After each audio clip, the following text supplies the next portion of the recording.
Chapter 8. She saw a ghost at a coconut plantation.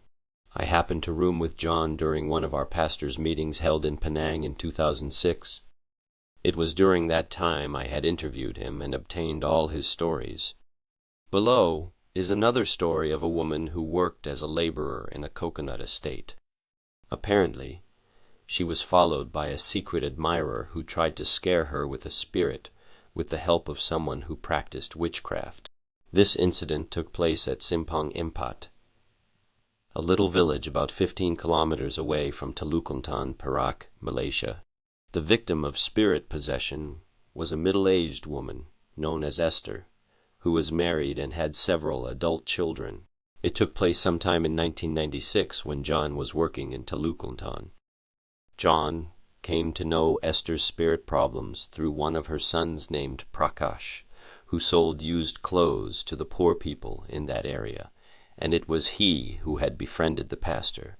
Prakash reported to him one day about his mother's problems and invited John to help his mother at his house. Pastor T. John took on the challenge of helping Prakash's mother, and on the appointed day he visited the Prakash family. John administered prayer for her, but there was no success. Then he told the family to fast for a day and come to his church, where a group of believers would pray for the mother. The pastor told them also to confess all their sins and forgive any wrongs others have done to them, and come to church. As agreed, Prakash brought his mother and some of his relatives for the prayer session. At about 6:30 p.m., they gathered together around Esther, the mother of Prakash, and took turns praying for her. They sang songs, read the scripture and prayed.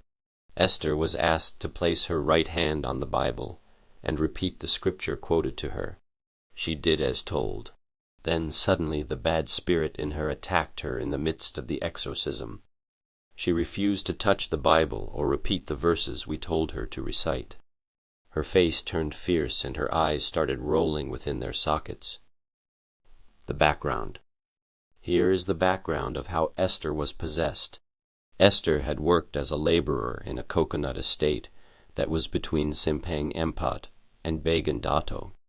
One afternoon around 1 while she was working in the estate, she had seen a dark, gruesome figure of a man appeared suddenly in front of her to molest her.